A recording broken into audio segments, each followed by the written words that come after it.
Hi guys, today I'm diving right in and starting on my project. I'm beginning by cleaning it off with a little bit of soapy water. I have a mixture of just Dawn dish soap and some water in a little bowl, and I'm just dipping my paper towel into that and wiping everything down.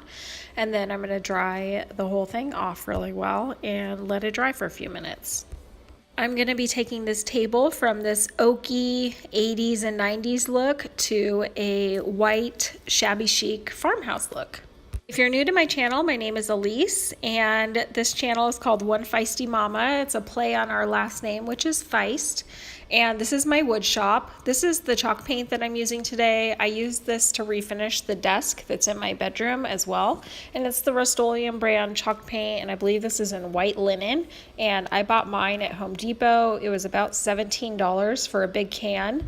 And although it doesn't go as far as the Annie Sloan chalk paint goes, for this small project, it'll work just fine, and it did work just fine. I just used 2 coats because I still wanted that shabby look, but you could always use more if you want a really deep, opaque look, but it's all up to you and what you want it to turn out like.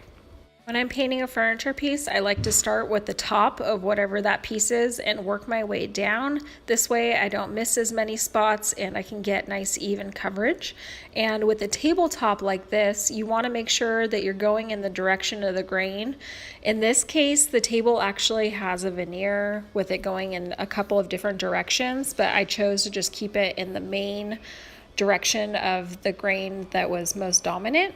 So I'm going over it. I'm trying to keep my brush strokes as even as possible, and that way I won't have too many brush strokes to cover up when I go in with my second coat.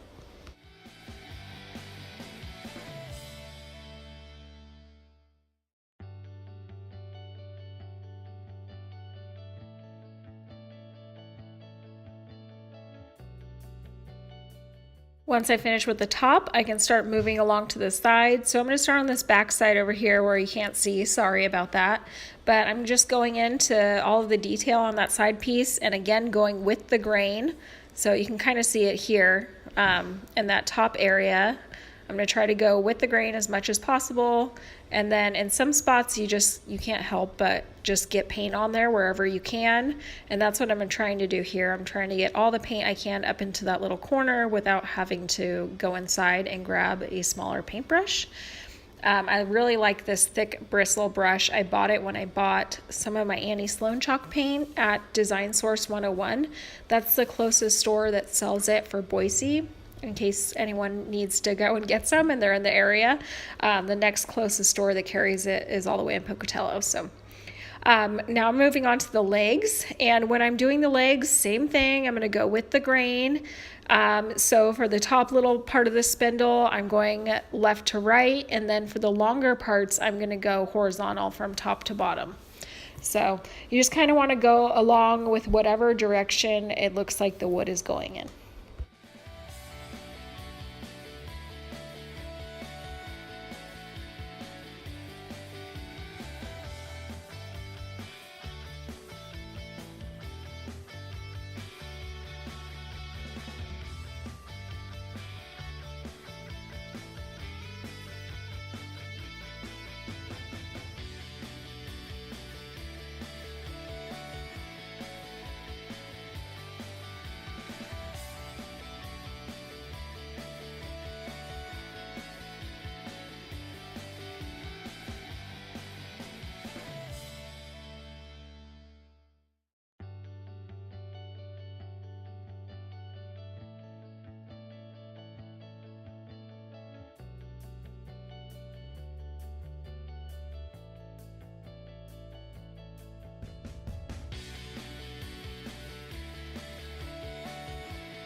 Okay, now I'm complete with my first coat, and you can see how much of the wood is still showing through, and that's okay because all this will be covered up with the second coat, and I'm confident in that. Usually with chalk paint, you're gonna do at least 2 coats, even if you're going for the shabby kind of look, and then it just gets more opaque the more layers that you add.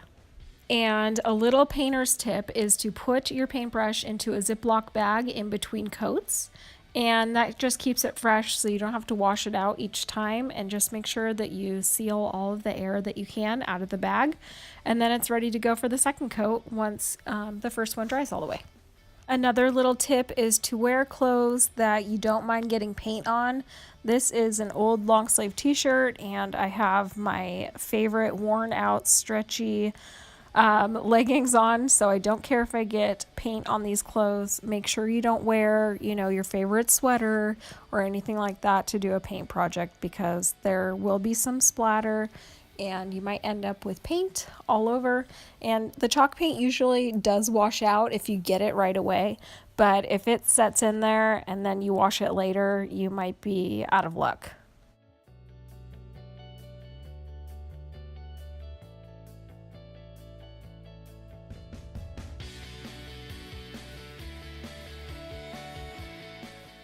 Right here, you can really tell what a big difference that second coat makes. It's going to completely cover up almost all of the wood that was left showing. And if there's a little bit extra showing through, that's still okay, because I'm going to distress this after the second coat is dry. And I'll just focus on the areas that maybe didn't get as much paint.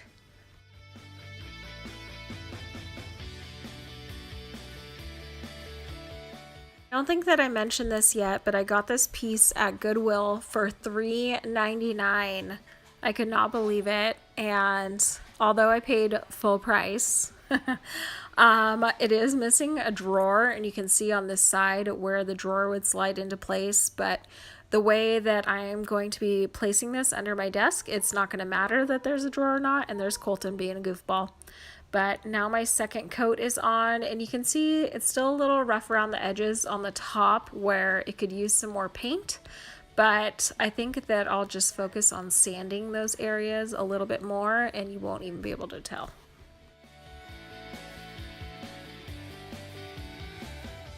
Okay, second coat is all dry. It's been a couple of hours, so I'm going to go in now with sandpaper, and I'm just using one of my discs for my orbital sander.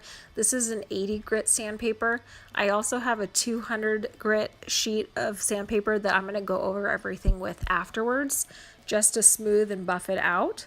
But I just hit the spots that would be most likely to normally get wear and tear on them. So all of the edge pieces, anything that kind of sticks out, it's almost like when you're putting makeup on, if you're contouring your face, you're gonna highlight certain areas. And I do the same thing with the furniture. So anything that would normally get some wear and tear, those spots, I'm just hitting it lightly with the sandpaper and beating it up so that it has that nice shabby chic look.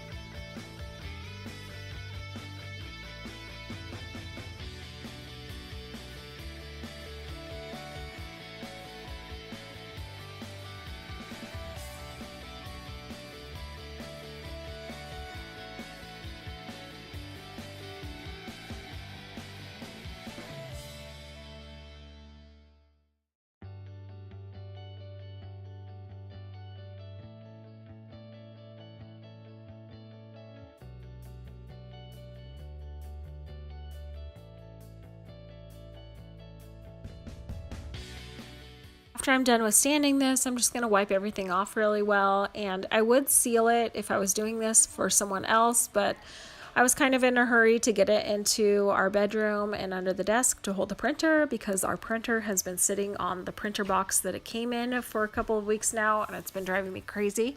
So I might still have to bring this back out into the garage eventually and seal it really quick so that it's easier to wipe down. And that's my nice little new space heater that Nick grabbed for me so that when I'm out in my wood shop this winter, I'm not freezing my tail off.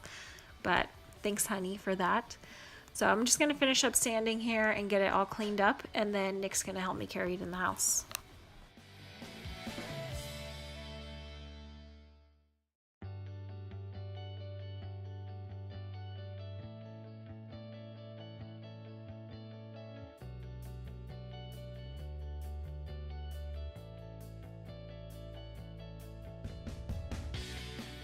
I am loving this piece and how it came out. It matches the table that I refinished as a desk perfectly. It just looks like a miniature version, and I can't wait to get it into my room.